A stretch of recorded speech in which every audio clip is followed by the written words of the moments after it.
The good old clap, take one. That's right. How many of you knew what you wanted to be when you were 7 years old? I did. I wanted to be world champion. Hey, is there honesty involved in this podcast? Can we be honest? You can shut your fucking lips. And then I'll just say, put them up, what? Let's go. He's like, you look too pretty on the wave. Get ugly. We can talk about DMT if you want. I thought we were boxing.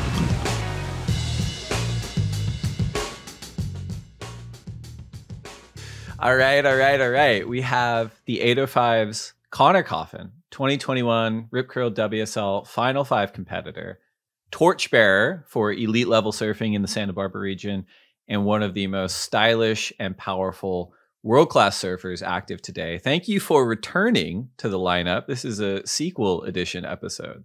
No worries. Thanks for having me back, Dave. My pleasure. And, I was thinking about that a little bit this week and how you were one of the original guinea pigs from our first batch of episodes where we recorded in the Airstream at Surf Ranch in 2019, which feels like several lifetimes ago. A lot's happened since then. That does. Yeah. 2019. Holy crap. It's a long time ago. 3 years. Completely. Well, we are here. It's the end of June. In 2022, which again, it feels like a completely different reality. But, how are you doing today? Where are you today? Who are you hanging out with? Did you surf? Are you going to surf? What's your routine for today in and around this conversation? Well, I'm home right now and I live in Carpinteria, just like 5 minutes from where I grew up. And just went and had coffee with my girlfriend, Sierra, and our dog, Finley, and a friend. And I haven't surfed yet today, but I'm planning on getting in the water after this. And that's about it. I'm taking off for Ballito, South Africa on Sunday. So kind of just been getting ready. There's actually been some super fun waves around. So I've been surfing a bunch, which is kind of rare for us this time of year, as you know. So yeah, just been enjoying a little bit of time at home. And was in Australia for 2 months and change. So it was a good long stint on the road, and it's kind of been nice to have a little bit of downtime. I'm sure. I don't think you missed anything this morning. I dropped Kellen off at Mondo's for Ventura Surf School, and it's a little high tide. It's perfect for them, but I feel like we've timed this podcast well, so you're going to get it on the low tide and you get some training in. Good. Well, we got a little bit to get to today because, again, as we said, so much has happened since we did our last podcast. But before we dive into some other topics on the subject of 805, the Firestone Walker Brewing Company, which in my experience is such a cool group of people, and they brew excellent beer, thankfully, have told us that they have a film coming out this summer about you, helmed by none other than 805 core lord Keith Malloy. So that's pretty cool. What can you tell us about this film and how it came about?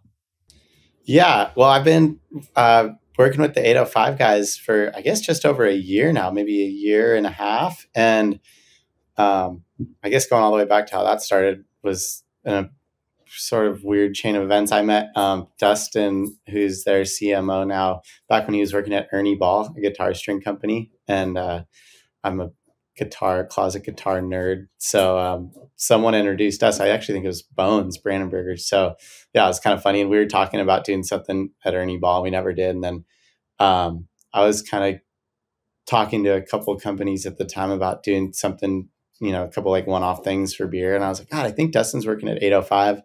I drank their beer since I was probably just old enough or too young to drink beer. So I hit him up and I was like, hey, I don't know what you guys have going on. I knew he'd sponsored Nate. So I just liked what they were doing and seemed like it'd be a cool fit if it made sense for them. So yeah, it kind of came about actually really naturally, which was fun. And they've been epic to work with and are really just supportive of our area and kind of our roots in surfing and, people from here. So it made a lot of sense and they're pumped on surfing. And they've been really excited to do.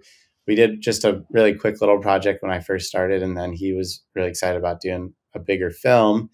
And it started off, we had a few ideas, and one of them was to chase a swell from Hawaii back to Santa Barbara and try to ride the same swell at, like at Pipe, and then back here at Rincon, where I grew up surfing, and kind of connected back to the roots of 805. And then Keith got involved, and it sort of morphed into more, I guess, of like a bit of a story of where I grew up here in 805, like how I started surfing, a lot of my influences and the people I looked up to, and then kind of my path through competing. And yeah, I guess at that time it ended when I was at right after the final 5 last year. So it was cool. But I guess, besides that, like 805 is really supportive and interested in what I do, I guess, outside of competing, and, how that applies to where we're from and their roots. And I guess we've found a lot of similarities. So yeah, it's been really fun. They're epic to work with. And it was really cool working with Keith. Yeah. And I was going to mention that too, because I'm curious as to how long you've known Keith for, and I guess to a further extent, kind of the whole Malloy clan, because when I was younger, they were ever present. They were just all over the magazines, like everyone knew who they were. But I'd have to imagine that for younger surfers these days, many of whom like look up to you, the Malloy family, those kids may not be schooled in who the Malloy family is, because it seems like the Malloys have kind of intentionally pulled themselves off the radar a bit, and in a way, and I guess speaking to Keith's point, like moved it behind the camera instead of in front of the camera. Would you say that's kind of fair in your experience? Oh, for sure. But definitely when I was growing up, they were, staples in our surf community here, and guys that I looked up to, obviously for their surfing, but just as all around rad and badass humans, each one of them in their own way, but also very similarly, they're all amazing surfers. They all charged, and they're just really, really solid human beings. So I looked up to that probably more than even their surfing, just how cool they were, and growing up around here, how nice they were to us growing up. Actually, Chris Price snapped on me at Pitus one day. I don't even know if he remembers. I was a little shit grom, but they just kind of like embodied our area really well. And, they were cool, but they also were a little bit hard. And then they got, really into the whole cowboy scene and all that, and farming and organic gardening. And, Chris has his zone up north, and Dan out in Ojai. And I actually knew a couple of the kids who were farming his property for a while. And then Keith, got really into directing and stuff. So they're just super talented, well-rounded people. And I've looked up to them my whole life. So it's been really fun to get to know them and just get to talk to them and pick their brain, and their wealth of knowledge and skillful at so many different things. And I always thought that was cool. It was like they were really good surfers, but they also had so much more to give and bring to the table than just surfing. So yeah, it was really fun just getting to hang with Keith. He's busy and I'm busy, and we had nothing else to do but to get together for 4 or 5, 6 days and just hang all day and shoot the shit, work on this project. So it was really cool. It is really cool. And anytime, I think what you mentioned Chris and Dan as well, like anytime any single one of them kind of give us a tiny window into what they're doing now surfing wise, like they all still rip. Like they're all so like fit still, they're still charging, they still rip. And as you pointed out, like, and this does I think kind of tie into just the surfing experience in Santa Barbara, because it is one of those things where when it's good, it's so good, but you can go weeks, if not months, where it's like, it's not really surfable, and you kind of have to have other interests. And I'm always impressed by people who can kind of switch surfing off for a little bit and do other things. Like in the case of the Malloy family, like they've got all these other interests, but then when they get back in the water, they're just as good, if not better sometimes. And that feels like such a departure from at least how I operated when I was a kid, where I'm like, I have to surf every day as much as I can to stay sharp. And it's kind of not necessary all the time. I don't know if you felt that too, kind of growing up in Santa Barbara, where it just might not be like possible to surf every day, or at least kind of surf like, medium quality kind of waves. Oh yeah, definitely. I mean, I trip out on it a little bit sometimes when I'm home in between events. I'm just jonesing to surf and feel like that's exactly what I should be doing. And there's not really a rideable wave unless I drive down to Trestles or something in the summertime. So, yeah, I guess being from around here, you almost get used to not having waves for certain periods of time. So taking a week off isn't a big deal, or if I don't surf. And sometimes I come back after, not surfing for a week, just feeling even more fired up and feeling better that first session back or something than I was like a week ago. So it also just makes you really appreciate the times that there are waves and take advantage of that. So last week when there was wind swell, I was surfing my brains out, and that was super fun. And it's really nice when it's convenient, because around here, a lot of the times, I'm driving down to Oxnard or Ventura or, all the way up north. So you definitely gotta chase it. It's not like the Gold Coast where you run out to Debot 362 days of the year and find a rideable wave. Amen. And I know we're not supposed to say D-ball on this podcast anymore because McFanning gave me the business about it. But really, I agree. Like, he's just like, shh, stop talking about it. And I'm like, it's such a superior wave. Anyway, I'll deal with him when I see him. It's the most crowded wave in the world, I think, right? Yeah, I'm like, don't worry, it's not a secret. But that is really cool, and it's very cool. Like, and obviously, we're going to get into everything that everyone's been through over the last few years between the pandemic and tour redesigns, etc. But as you mentioned, post Rip Curl WSL Finals last September was really probably the first time structurally that CT surfers like yourself had a window where you go, oh, I don't have to necessarily be anywhere competing until the end of January, and so I've got, that's 4 months ish, this chunk of time to work on a project. And obviously, before you qualified for the CT, you had these amazing film projects that you were putting out, and it really sort of built up your profile to one of the more eye-pleasing kind of free surfers on the planet. And that's a direction your brother Parker's really leaned into in recent years, but certainly this year he's put out some amazing stuff. I do wonder if that's ever kind of a tension for you, where you're kind of balancing the do I want to, even when we're on the CT, like, do I want to put my head down, put a jersey on, and battle the world's best surfers in the live arena, even if the conditions are not to my liking, or do I kind of want to go in this more sort of gypsy based nomadic free surfer kind of film guy? And I'm wondering if that kind of plays out for you, or if that's changed for you over the years. Yeah, well, first off, thank you. But it definitely has always been a bit of an internal conflict for me.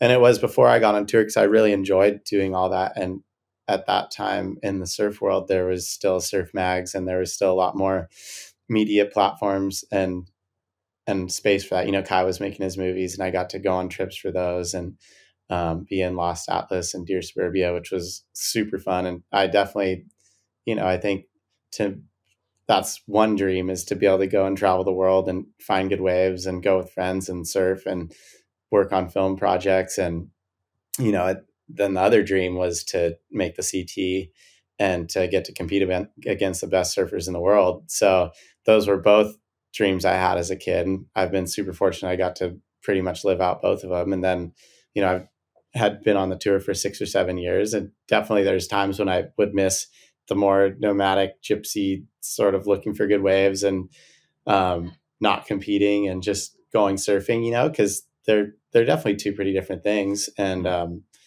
I guess I have there's a piece of my heart in both of them. So I would, in a perfect world, you want to do both, but I've definitely found that being on tour, that was how I got on tour, was I had to kind of block out that other side, and just really focus on competing and becoming a better competitor and learning that whole game. And then, kind of leaving the rest of the stuff to the side, and I did that for 6 or 7 years, probably. I'd do an odd Rip Curl trip, but I didn't really work on any film projects. I put a little edit out here or there, but yeah, I definitely miss doing that. So it was really fun to work on this project, I guess, with Keith. It reminded me how much I love that. And, I definitely, if I had the time to be able to do more of that, it'd be super cool. But, I guess I don't really, at this point, I'm still going to do the Challenger Series for the rest of the year and try to get back on tour and see how that pans out. But I definitely felt like I got a little bit more in the tank. Totally. And it's so interesting too, because I was re-listening to our podcast from 2019, and I was fumbling my way through it. But that was one of the things that struck me about you at the time when we were talking, because we were talking about goals and being on the CT, and you were kind of explaining, well, look, my goal in being here is just to surf the best I can, and I'm surrounded by the world's best surfers, so it's actually pushing me to be a better surfer. But you're pretty emphatic about, my goal every year is to win, but it's not to win the world title. Like, I'm not thinking about that. My goal is just to surf the best I can. This is back in 2019. And then in 2020, we had the pandemic and the non-year. And I think you switch some things up. You switch, your board builder from Channel Islands to JS. Come back in 2021, you have this incredible year. you make the Rip Curl WSL finals and you are in the title hunt, you know, and you know, for my money, that's like watching you surf lowers. You know, even though Gabriel ended up with his third world title, like I felt like all the men, that's like the best I'd seen them surf all year, especially yourself. Like you were so sharp and so strong. And it just felt like a really big journey from that 2019 conversation where it's like, oh, look, I'm just here to surf my best. I'm not focusing on the world title to, you know, a year and a half later, it's like you're in the title hunt. You're there on the final day. And maybe your mentality didn't change. I'm curious if it did or not, but it felt like whatever you did between then and now, you were there and you were a candidate for being a world champion. I guess that's the question. Like, did your psychology change between 2019 and last year when you were in the race for a world title? Gosh, 2019 just feels so long ago. So much has happened between now and then. It's crazy crazy to think back that far. But I guess, you know, coming out of COVID, I had felt at the end of, you know, did we have a tour in 2020 or was that when COVID started? That's like how it scrambled. It was like, we'll tell you in 6 weeks. We'll tell you in another 6 weeks. And it was, Okay. So that's 2020. I was at the end of 2019, I was feeling kind of burned out and I'd been struggling with, you know, like a hip and a back injury that had just been nagging super bad. And I definitely didn't feel like I was surfing my best. I was barely surfing in between events just because I was in pain and just trying to get myself feeling better to go to the next event. Mm-hmm. And so by the end of that year, I just felt a bit exhausted by that, not by competing, but just, you know, like, it was like the constant battle to try to feel well enough just to go out and feel like I could surf well. So then when the pandemic happened and I had a break, you know, I guess at that point I've been doing the tour probably for 4 or 5 years straight. So, you know, I had a couple of QS years on before that. So I just had been going. So all of a sudden I got this break from COVID where I was home and kind of got to reset and take care of some of those nagging injuries. And by the time the tour started up in post-COVID, whatever year time that was, it's all such I don't know. The tour used to give me a schedule, you know, I used to know I used to know what to do. Yeah. And then it all went out the window, you know, I was like, oh, pipeline. Okay. That's the end of the year. But yeah, so when it started back up, I was fired up and I'd had, you know, a nice time at home. I mean, more time at home than I'd had since I was 15 years old, you know, and a lot's changed since I was 15. I, you know, I have a house, I have a girlfriend, I have pets, I have stuff. And, you know, I hadn't had a routine here. So it was kind of cool to just feel that and get the batteries really charged up. And then, so 2021, I don't really feel like a whole lot changed for me besides the fact that I physically felt way better. Mentally, I felt better because I'd had a break. And, you know, we went to Australia and just, you know, I felt like I was surfing well and my new boards were working really well and had a lot of good things going. And, you know, just probably a similar mentality. I was going out in every heat, just trying to surf my best and compete. I think I really was focusing on just competing well too. You know, like I wanted to win even back in 2019. I wanted to win events. But I never really found that putting this goal and like pressure on myself that I needed to end at a certain number at the end of the year was beneficial. It was more just about like every heat along the way, trying to win that. And I think that worked really well in 2021.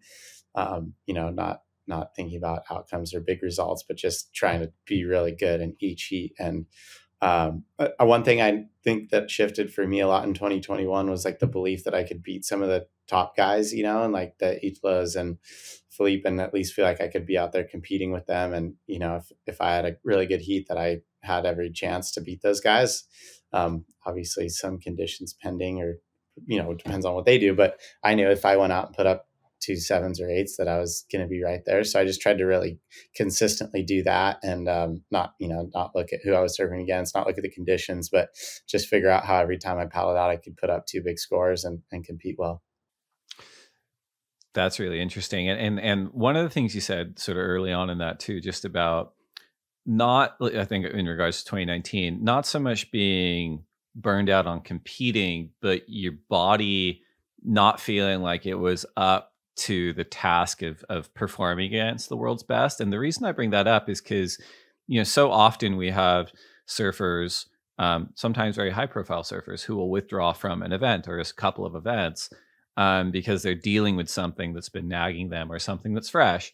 And they're like, look, I need to recover. And then, like social media blows up because they'll see that same surfer like out in the water surfing somewhere. But while that might be a little bit fair, like that people might be getting a little bit cute with some of the injury withdrawals, I do think that something that goes misunderstood a lot of the times is that there's a huge difference between feeling good enough to surf and even surf really well, and also feeling good enough physically to like compete against the world's best, and I kind of think that the disconnect between those things doesn't get appreciated as much, where it's like, oh, we saw so-and-so like surfing, getting barreled at such and such. Why aren't they in J-Bay or whatever? It's like, well, it is a different set of muscles, and it's a different like physical confidence to be, I can take on Gabriel or I can take on John, like in the live arena. Is that fair? And did you kind of ever feel the pressure to think like, man, I just have to keep going and I have to keep like putting my body through this pace because I have to keep going kind of thing? Oh yeah, 100%. And, I'd finished 7th in the world one year, but I was never consistently in the top 10 to where I felt confident enough to just be like, oh, I'm just going to take, an event or 2 off and call those my throwaways because I'll smash the other 8 or 10 events, and be in the top 10 anyways. So I was more on the side of like felt like I had to be at every event to, hopefully do my best and be in, as high in the rankings as I could. But I never felt like I had the leisure of taking an event or 2 to just really, take care of myself and my body. And, there's the mental side and the physical side, but they're closely connected. And when I find for myself, what if I have physical things, if I wake up in the morning and I slept shitty and I rolled around all night because my back hurts and I go to put my pants on and it's hard to do that.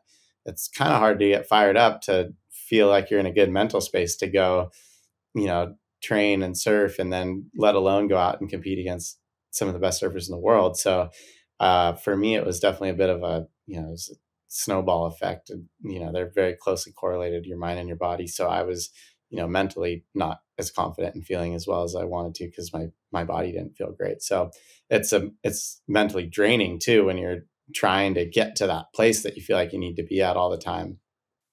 Makes a lot of sense. We're going to take a quick break to get a word in from our sponsors, and we'll be right back. All right, so I want to get to the 2022 season, but I think similar to what we were talking about before, so much of 2022 for everyone was sort of formed by what happened in 2021. And you had an awesome 2021. We talked about your runner-up finish at the Rip Curl Narrabeen Classic, and we talked about you making the final 5 and surfing amazing at Lower Trestles at the Rip Curl WSL Finals. Can you talk to us a little bit about not so much the season, I guess, but that final day at Lower Trestles? And I guess similar to what we talked about before the break, like, did your mentality change a little bit to the point where you go, you know what, if I have a day here, I'm going to be the world champ? Or was it more of a like, I'm not going to think about that because that'll be a distraction. I'm just going to turn up and surf my best? No, definitely both. And even, throughout the year, I was focusing on like the heats in front of me and stuff. But I think as I said, like that confidence and the belief and, when I beat Italo and had some good heats, that helped me believe in myself a lot more. So when I showed up at the finals, I was exactly like what you said. I was like, I was visualizing winning the world title. And I knew that if I surfed my best and was on the best waves, that there was absolutely a chance that I could win. And I knew it was going to be a tall task, but I definitely, believed that. So, and I was super happy with how I surfed that day and how I competed. And I had Felipe, I made a mistake and didn't surf a wave that well in that heat. And had I surfed that wave to its potential, I would have had 2 8s and I would have beat him. So, it was really fun. Those were some of the more fun heats I've ever surfed that day. And just the whole day was super cool to be a part of. It was amazing. Totally. And I mean, your boards looked incredible. Your form looked incredible. The format was new, it was different. It was something that, honestly, Trav Logie had come up with years and years ago when we were toying with this idea of this sort of linear progression format where the 5th seed surfed against the 4th seed, and then the winner surfed against the 3rd seed, and then the winner surfed against the 2nd seed, and then the winner of that surfed against the number 1 seed in a best 2 out of 3 for the world title. You were the 4th seed going in, and you faced off against fellow Rip Curl teammate and rookie last year, Morgan Sibilic. You dusted him at 15 points. Morgan didn't really kind of get himself organized in that early morning heat. And then you came up against Felipe Toledo and you were surfing really, really well, had him on the ropes. And then Felipe kind of in the last moments was able to get the score and advance on. But I know that a lot's been said about that format. I personally really, really enjoyed it. But as a competitor, I'm curious to get your take on how was it turning up on the day? How was the prospect of potentially having to surf multiple heats just to get to the number 1 seed? What was your experience like just through that format on the day? I thought it was awesome. And, I guess it's easier probably to say that coming from 4th seed saying, oh, I have a shot at the world title. And, there's basically nothing negative about it. I don't think, I could have gone from 4th to 5th, but whatever, that, it's already good. So I guess, if you'd ask the guy who's already winning the world title, maybe it's a little bit of a different answer because they have a big thing to lose. But if I remove myself from the surfer, I thought it was great. Like I lost in that heat against Felipe, and I sat on the beach and I watched every heat after that with my family and drank beers and was a frothing surf fan. So I loved it. I mean, I really enjoyed it. I thought, and then from a surfer standpoint, I mean, being a part of it was so cool because it was a really unique moment. We've never had anything like that. And to show up on that day and know that the world title was going to be decided and that I had a chance at it was a really cool feeling. And the support and the energy on the beach that day and everyone's, I think, emotional level, it was like everything was at 100. It was pretty crazy. And I'd never really felt the energy on a beach like that for a heat that I was paddling out for. Similar, I guess, to I was surfing against Gabriel at the Pipe Masters the year that he won in the quarterfinals. And I had him on the ropes. And, that day I had a crazy energy. But, I don't know what percentage of the beach was for Gabriel. Cheers were pretty loud when he got a 10 against me. So I never really felt like I had the support of someone like that in one of those situations. Whereas that day at Trestles I did. And when I was paddling out and I had my whole family and all my friends on the beach and all these people from California that had come down to support me as the only American in the finals. I mean, it was pretty crazy. It was definitely, like I was having goosebumps and was, even like tearing up a little bit when I came in from beating Morgan, and my whole family was there to give me a big hug. And, a lot of my friends came down from Santa Barbara, Uncle Dave, and all 4 of my grandparents were on the beach. It was definitely a moment that I'll remember the rest of my life and the biggest moment in my career for sure. Yeah. And we come off of this sort of career best season for you in the high of the Rip Curl WSL Finals. You get this nice chunk of off season where you get to work on, film projects with Keith Malloy.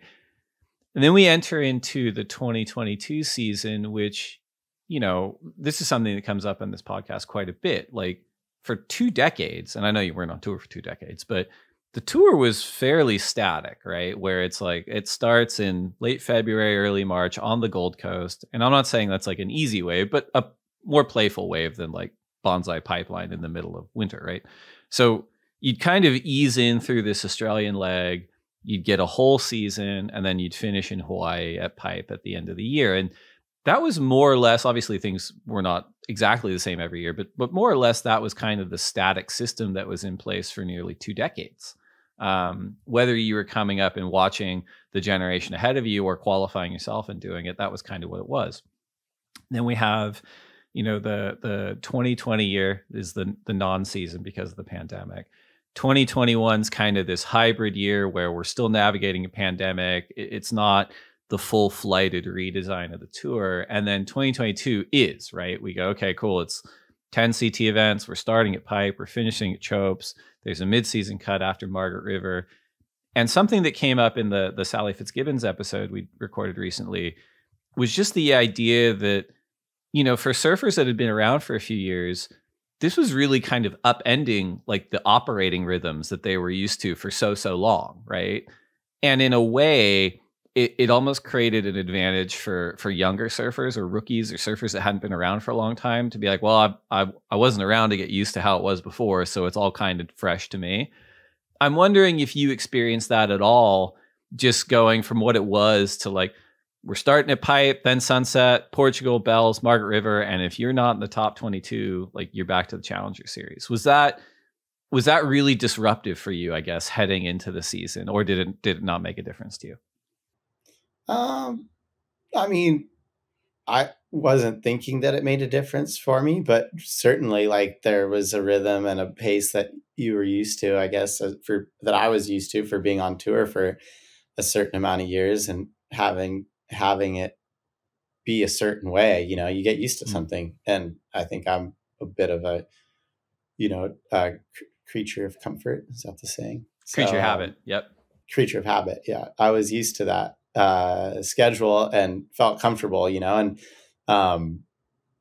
definitely like starting at Snapper was really cool, I thought, because it was it's a really good canvas, like you can see all the details in someone surfing. You could pick it apart. You can see when people have worked on things. You can see when people have gone to, have a new board that works insane, or, different shaper, all these little things, like who's put the work in the off season, because everyone's going to get opportunity at Snapper. There was always little waves. It was super clean. It's killer. It's right there. And it was like really high performance. So I thought that was a super cool way to start, and not that Pipe's not at all. Like Pipe was really exciting. I mean, we scored this year, but definitely, Hawaii's challenging no matter how many times and how much time you've put in there. It's definitely, you can get totally schnookered for waves and heats, and, you can get really challenging conditions. You can come up against wild cards that are really good, that have tons of experience. And so, yeah, I mean, there's always all kinds of factors that come into play. But at the end of the day, it's like we're supposed to be the world's best surfers. You got to adapt and you got to make it happen. So, I was stoked on the schedule, and I thought it was cool and felt definitely comfortable and confident going into it. Totally. And I mean, it is one of those schedules that, again, on paper, especially for a surfer of your ability, you'd say, okay, well, like he's fantastic out at Pipe and backdoor. And I know Sunset's tricky, right? Because there's so many times where it's like someone's a walk-up favorite at Sunset, but it is one of those playing fields. It's like, Sunset decides who wins those heats. It's not so much the surfer, like, because you're all over the map, and like some guys are just on the spot and you're just unlucky. And then Portugal, you've had great success in the past. Like you're almost tailor-made for a place like Bells, a place like Margaret River, but it was one of those things that didn't pan out for you in those first 5 events. In addition to having to compete, and in addition to having to compete under this new design, you had the added responsibility of being the surfer rep as well.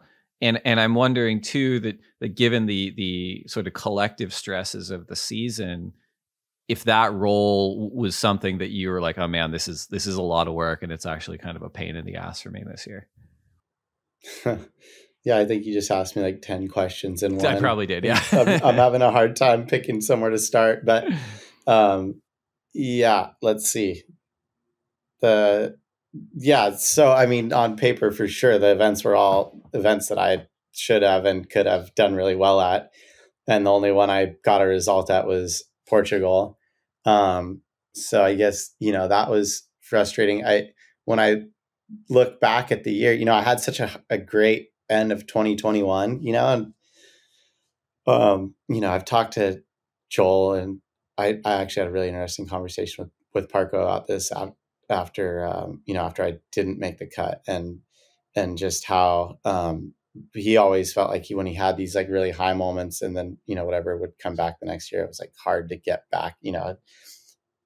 I'm sure, it's like a bit of a normal thing in sport, but yeah, it was, I don't know what it was, but definitely like I started the year feeling good, but not quite maybe like as hungry or as fired up as I would have liked to be. And I never was really able to like pinpoint it.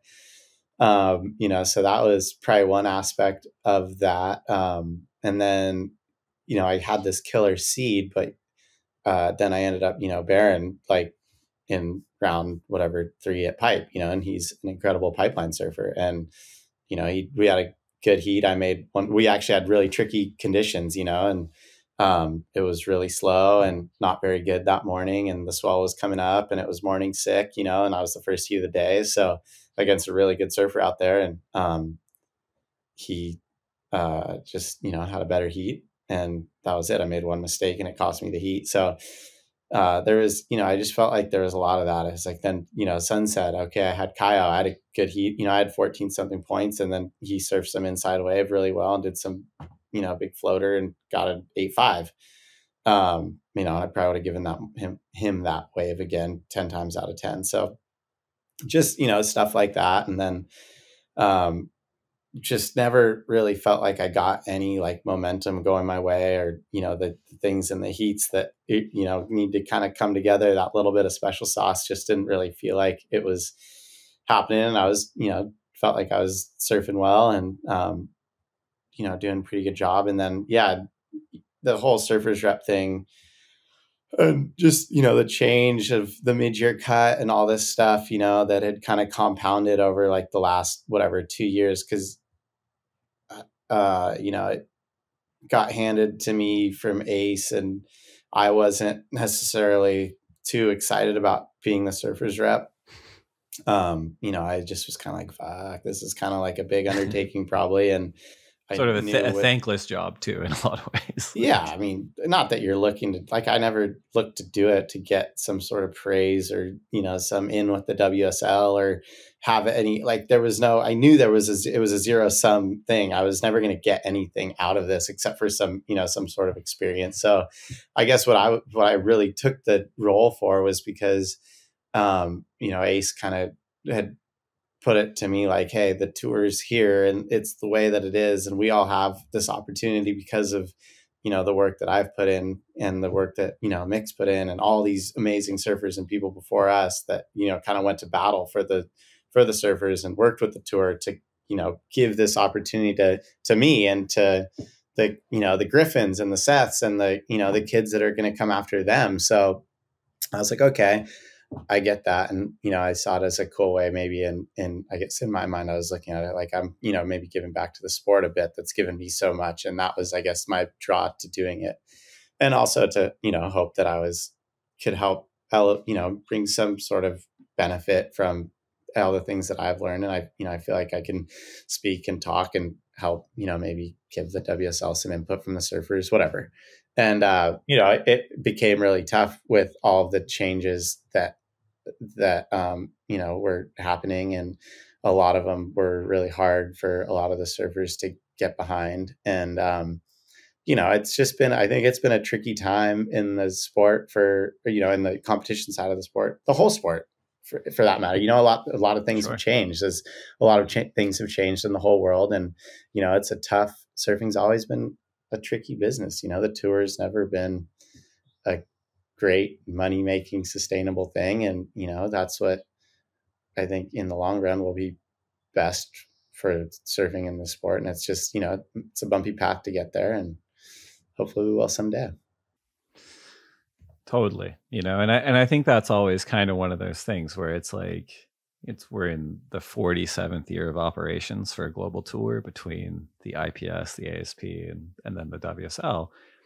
And it's one of those things that, in spite of a lot of things, and sometimes even in spite of itself, like, it's, at least in my opinion, it's done a nice job moving towards a place where it is a platform for the best surfing in the world in the live arena. And that wasn't kind of always the case, especially when I started. There was sort of a dissonance sometimes between what surfers would do competitively to advance through competition, and then what surfers would be able to do, unrestrained. Right. And I think what I've seen, at least in the last 17 years, is the level's gotten so high on tour that there's almost kind of no daylight between a surfer's potential and what they're doing competitively, because they kind of know they have to perform at that very high level. But again, those changes are always tough, and those changes, I think, are designed to say, okay, cool, we've got this platform. How do we make it sustainable in the long run so we continue to have a platform?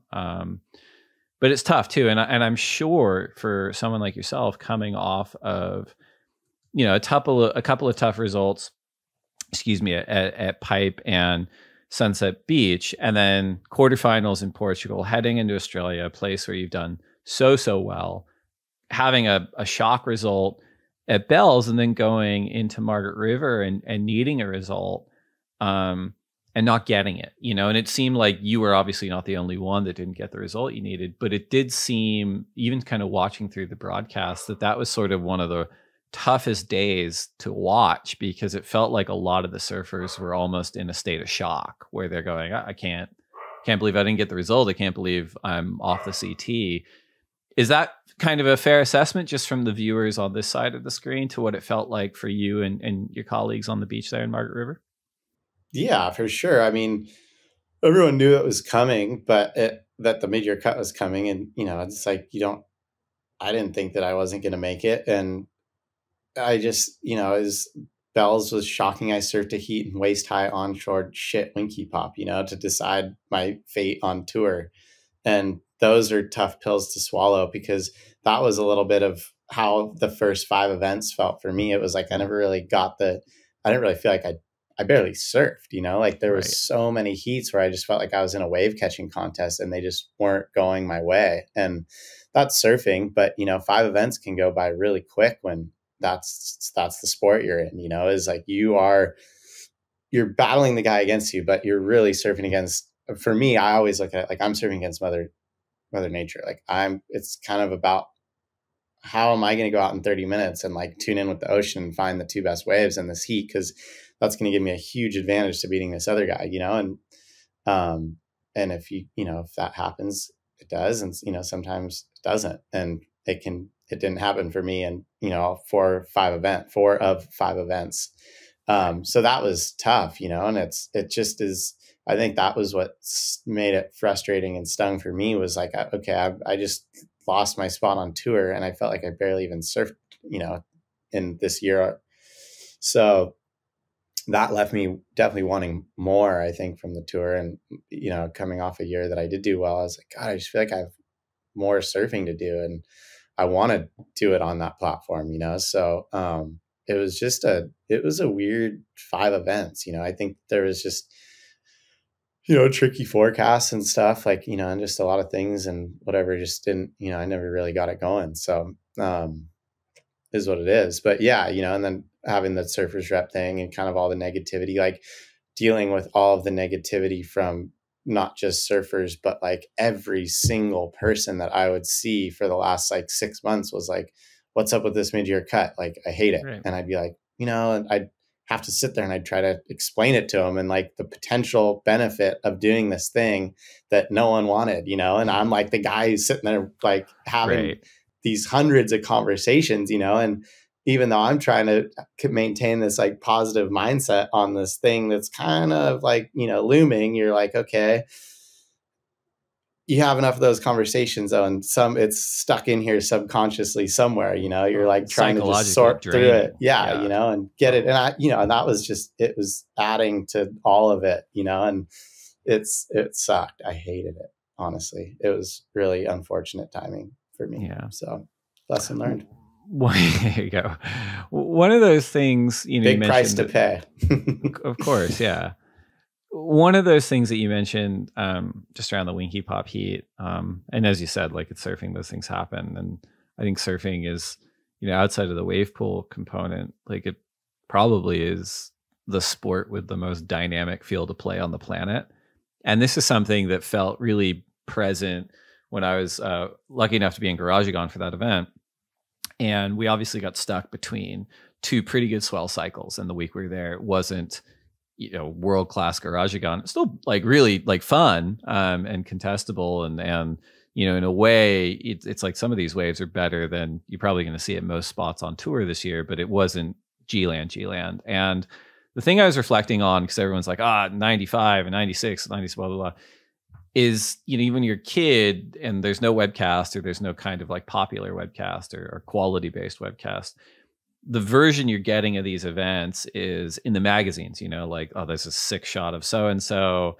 The write-up's all like eights, nines, and tens, and so won. And so as a kid, you're digesting what the dream tour is. You're kind of drinking the Kool-Aid and thinking like, must be firing every heat, every day, all the time. Like, how lucky is everyone else? And then I think that's something that the webcast and social media information age really shine a light on, is like, no, it's not that it used to be better. It's just that now you're seeing all the moments of imperfection that everyone else has to deal with. Like, it's not always going to be 6 to 8 foot Bell's Bowl, ideal tide, ideal wind. Sometimes you just stuck with those forecasts and you have to run the contest, and it's not the best conditions. And I think that's something that's changed so much in the last couple of decades, is people having to go, oh yeah, no, like there are realities that you got to deal with that are not the fantasy dream tour that I made up in my head when I was like 15. Oh yeah, totally. And, since I've been on tour, there's always those times, you go to Fiji, or, I've had a lot of heats at Chopu where I was doing turns. You're like going to Chopes thinking, okay, I'm getting tubed, and then you're like, okay, no, I'm doing turns on dry reef.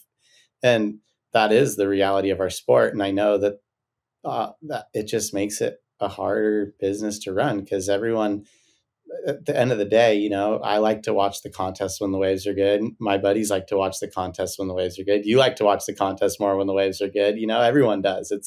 That's what we all dream about surfing in, and what we want to watch, and I think unless you're like a really true core, if you're cheering for someone, or if you're really into it, you watch through the shitty conditions, because you're still such a surf fan that it's fun to watch the heats when the waves are shitty, because the strategy and all the nuance, but not everyone knows all those nuance, nor maybe cares to learn them. So yeah, it's that's what makes this whole thing tricky, and why some of these changes have been put into place to try to figure out a way to, make it better. And at the end of the day, that was like the same as why I was in the Surfers Rep. Well, I want surfing to succeed. I want there to be a tour in, 15 years for kids that dream about being there one day, and I'm passionate about it and I love it. And, I love surfing. So I want that to be a pathway for kids and people to come. And, it's just,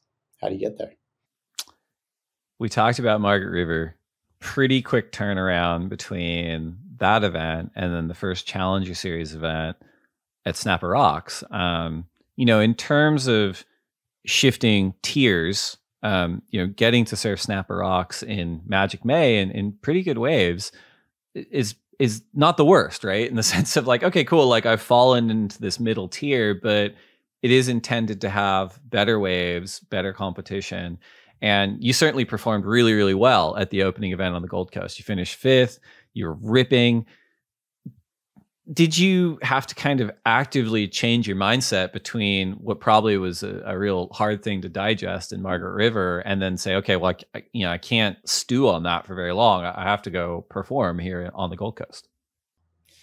Yeah, for sure. I mean, Margaret's was definitely a place like I felt comfortable and confident, and just, it was another one of those heats. It was really tricky conditions, and I, had a decent heat, and Griffin had a better heat, and, he's a great, really freaking good surfer and a friend, and someone I've traveled with. So yeah, it was a bummer. And, I was definitely pretty heartbroken, I guess, at that point, and then I always told myself that if I didn't pre-qualify on the tour, especially, later in my career, like in the last couple of years, that I probably wouldn't go back and do the QS. I might kind of move on to the next chapter. But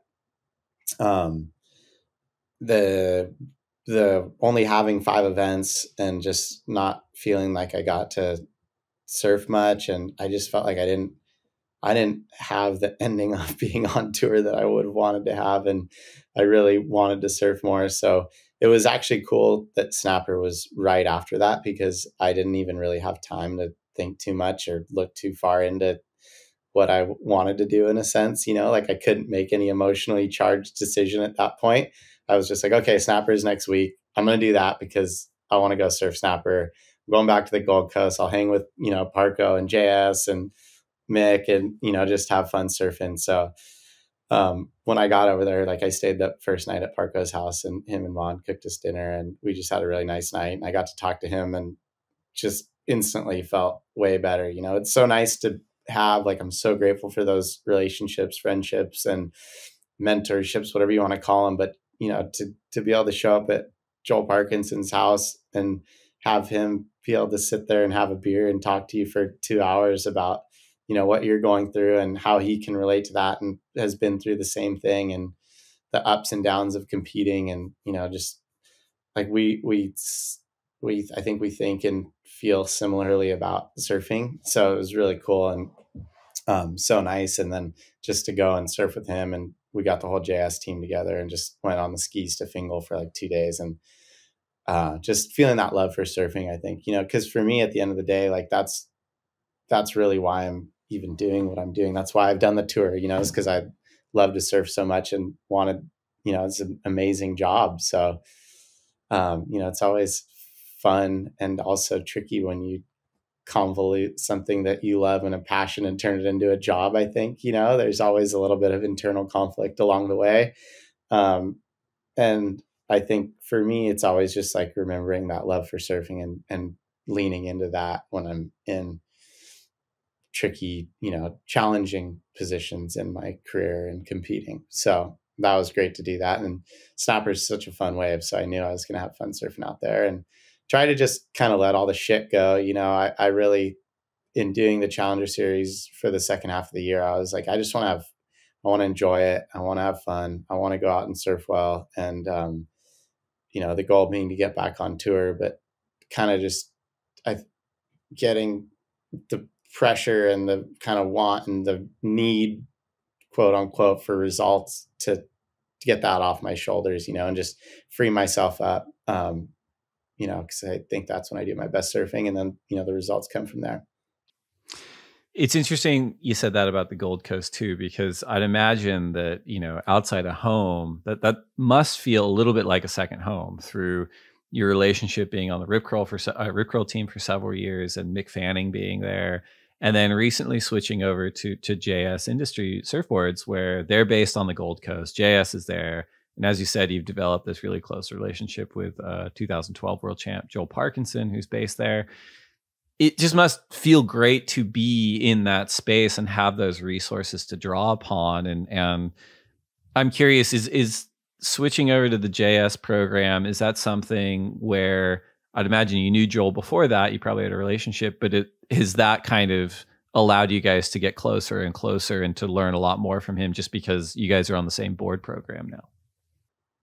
Yeah. I mean, the Gold Coast, like, feels totally like a second home now. And I've been, you know, really fortunate to get to be, you know, friends with Mick and Joel and Dean Morrison and JS. You know, there's such a rich surf culture there, you know, like that town revolves around surfing, and there's waves all the time, and, you know, the level and just, you know, I don't know, it's really different than where I'm from. You know, here's much more cruisy and mellow, and, you know, surfing is almost more of like a subculture, where there that's like what it's about. And I think that when I get there, I feel that energy, and I feel like a fired upness to make up my own word, that I don't always feel when I'm at home. So I really enjoy that, actually. And definitely I've been trying to spend more time there. And yeah, I guess, you know, through the surfboards, like Joel and I become closer, but we were definitely friends before that. And I always tried to hang with him as much as I could. And, you know, we had some really fun surfs. I saw his best wave ever at Snapper go down. I was out there with him and Mick one day and drive by it every time I'm there, him soul arching in that tube. And they actually photoshopped me out of it. So I don't know.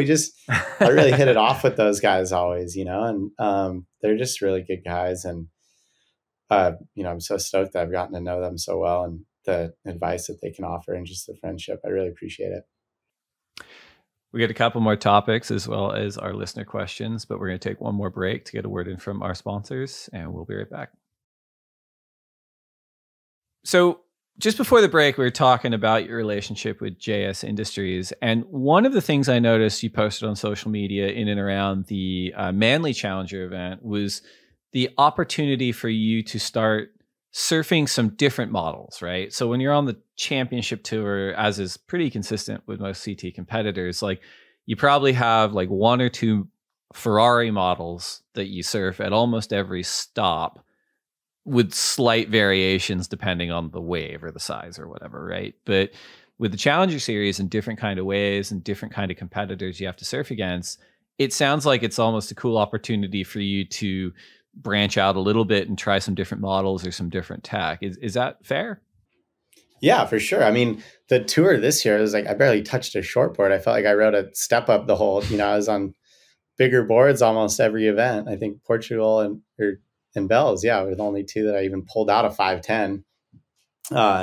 So that was kind of different than in the years past. But going back to the Challenger Series, like working with JS, I'd never, we put a lot of attention into, 510s, 511s and up, because that was what I was riding on the tour. And then we had never really worked much on smaller wave boards because, when I'm home, sometimes I'd even just, if it's, waist high, just ride a fun board, like a black box 3 or whatever, and or a 20 or, and all of a sudden I was like, okay, well, I'm going back on the QS. Manly's going to be waist high, and actually ended up being kind of better than that. Actually, Manly had some surf, but I needed to kind of shift the focus a little bit into more of that, head high and under board and, stuff for softer, flatter waves. So that was when I was over there for Snapper, we were talking a lot about that and working on some stuff. And yeah, they just did the Hi-Fi 2.0, and that's been super killer. I've been riding that like all week at home and enjoying that a lot in the smaller surf and the Zero,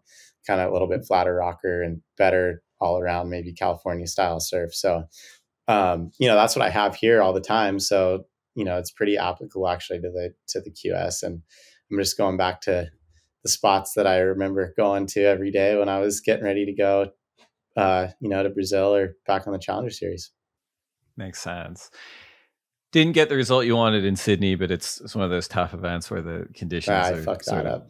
Yeah, but I surfed some left that no one was surfing that I thought was there, and it wasn't there. But yeah. I feel like Rob Machado's like history of surfing his own wave down at like the U.S. Open over time is like poisoned us all. Where we're like, I could just go down there and I'll be fine. But yeah, I don't know. Yeah, sometimes it pays off really well, and sometimes it doesn't. So yeah, but looking ahead, you've got Bolito, and it does, I do want to get your take on this too, because it does feel like South Africa has played an important role for you just in your surfing development. Certainly you've put out some incredible film segments, whether it's Highline, or I think maybe my memory might be hazy, but in Lost Atlas I think you were in sort of the Durban area maybe doing some surfing. But it seems like you're really comfortable in South Africa. And we mentioned US Open's almost sort of like a hometown event for you. It's in Huntington, but it's a home state event at least. And I will never forget that I'm pretty sure you featured in one of the more high profile US Open Pro Juniors with John Kalohe and at that point, kind of relatively unknown Felipe Toledo, which is kind of thinking back is like an insane final. Totally. And then we've got Europe, we've got Ericeira, France, which you have a lot of experience at, and then Saquarema, and then Haleiwa. This middle tier of the redesign, as you said, you feel like you still have some stuff left in the tank. I'd say absolutely. It feels like you could look at that kind of schedule and have maybe like a level of confidence in like, look, if I'm there, I have the experience, I have the talent. These waves suit me more than maybe kind of just the open season of like every QS is on the menu, right? Where it's like it's kind of targeted events on the Challenger Series. And I feel like it's almost tailor-made for surfers like yourself who are world title contenders, as evidenced last year, to kind of advance through and get back on tour pretty quickly. Yeah, no, I mean, when I think that was a big part of me, when I was looking at it after Snapper and making my decision on whether I was going to do the Challenger Series or not, I was like, God, there's actually some great events, and going to Bolito, that can be really fun. And US Open, I like doing the US Open. Yeah, that final was classic. That was, I don't know what year that was. And then I actually won the junior final the next 2 years after that final too. So I haven't had a great run in the QS there yet, but I've surfed a lot of heats at Huntington Beach, I'll tell you that much. So, in Europe, I love France and Portugal, and Saquarema can be epic, and Haleiwa. So there's some really good events. And, that was, I think, a lot of like the redesign of the tour, and what I told people a lot is like, hey, look, if the if the level of surfing, and which I think was showcased at Snapper, finally, like, I think more people tuned into that event because it was at Snapper, and they're like, oh shit, a Challenger Series at Snapper. And there was 25, 30 CT surfers in there too. And then seeing, the juxtaposition of the CT surfers with all these high level Challenger Series surfers. I mean, there was some really sick surfing going on at that event, and I thought it was super fun to watch and certainly to be a part of. So, yeah, hopefully that, this mid-tier, as you call it, can just kind of keep elevating and be a good supplement to the CT. And, I think these events have potential to be really big and to be really exciting to watch. And, the depth of talent and the level of surfing, not only on the CT, I mean, you see what's going on at those events these days. It's absolutely insane. And that's not just happening there, this is happening all the way down, on the Challenger Series too. So, yeah, I guess that's it's kind of like you're taking some talent from here and adding to a huge pool here, hopefully that in the longer term, maybe the CT pool gets bigger again. But I think that the surfing that's going to happen this year on the Challenger Series will be super exciting. Totally. And I know we talked about this a little bit in the upfront, just how much things have changed in, competitive surfing or just surfing in general. And also you mentioned a lot of changes kind of in your own life. You've got a house now and a girlfriend and pets, and you've also got a lot of projects too that you're working on outside of, being a forward facing competitive surfer. We talked a little bit about the tension of, the draw of potentially moving into a free surfing space. Obviously, your primary sponsor in Rip Curl has the search program, which is historically awesome. And it sounds like you've participated in some of those trips before too. But, looking ahead at the rest of the year, trying to balance out, your life interests and your Challenger Series goals. I guess the question is, how much are you looking forward to competing and trying to get back on the CT, and how much are you looking forward to balancing that out with, non-competitive projects, whether they're business interests or free surfing interests? I mean, yeah, that's my, yes, all these loaded questions. I never know where to start, but so I guess, none of these are loaded. We're just, no, but they're just good. They're good questions. And I could probably talk for way too long about all of them. So, definitely, I mean, I've never had any shortage of interests. That's never been a problem for me, and passions. And, whether it's within the surf world, like I'm part of a towel company called Loose, and, that's a really fun project for me. I'm part of a knife company called the James brand. And, that's like, I love the business side of things. I've always wanted to be a part of brands. And, I just, outside of just this, being a surfer, like I really tried to embrace like all aspects of it, and have fun with the whole thing. And, just outside of my surfing, like, I guess, creating a brand for myself and, feeling like there was more to it than just, putting on a jersey and going out and winning heats. I guess that's important to me, is like that there's a full kind of a deeper approach to it all. I guess that has a lot of meaning to me. And then, outside of surfing, I also have a lot of hobbies and interests and passions, and, family is really important to me. Being a good boyfriend is important to me, and, time with my brother and all these things, and friends. And, I think I sometimes feel like I have a lot on my plate. I try to definitely balance it, but at the end of the day, I definitely, to do well on the tour, I know that I have to put some of my interests, like a little bit to the side, and make sure that I'm putting the time and the energy and the effort into like doing what I need to do to go to the next event really prepared and feeling sharp mentally and physically and surfing wise. And so yeah, I guess that's for me, that's the balance, is like, okay, cool. That's, if I'm going back out, which I am, to be on the Challenger Series and get back on the tour, like I need to make sure that I have that prioritized in my life, and make sure that, whether it's every day or every couple of days, that I'm doing what I need to do to feel mentally and physically prepared to go to the next event, and then structure my life around that. And, when I can find time to go on a 2-day fishing trip or work in the garden, or, go over and hang with the family and have a super fun meal, or, work on loose or talk about the James brand, like all these other things. I kind of just try to fit them in besides that, and pull some weeds in the garden and make sure it's getting watered. That's all, it's all got to get done. So yeah, I never have a lack of, I guess, like fire and motivation to wake up every day and do a bunch of shit that I find interesting and fun and productive. So it's more just like making sure that I'm getting done what I need to for the main goal for that year. Makes all the sense in the world.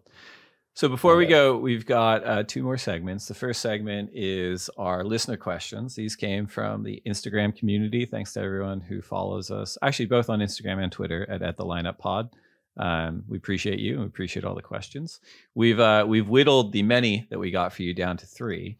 And cool. the first question, first question's from @Jack Ho Ho Luck, who asks, "What is your preheat meal and favorite meal to cook nowadays?" That sounds like 2 questions.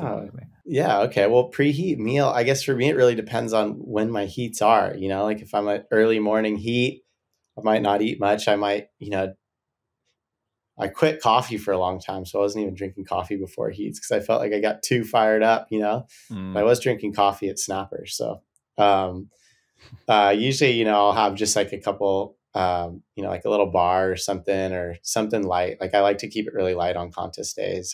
Maybe if I have enough time, like if I'm a later heat in the day, I'll get up and maybe do like a smoothie and then just eat some like, easy protein and keep it clean.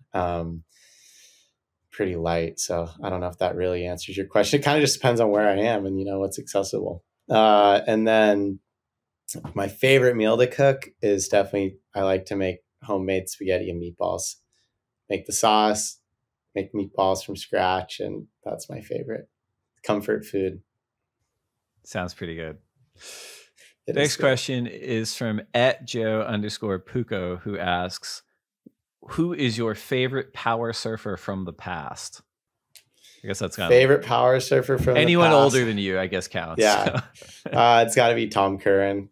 There's been a lot of good ones, and I have a lot of other favorites too. But I just grew up watching Tom surf here, and he's probably been my biggest inspiration from a surfing standpoint in my life. Yeah, the guy I wanted to emulate probably the most.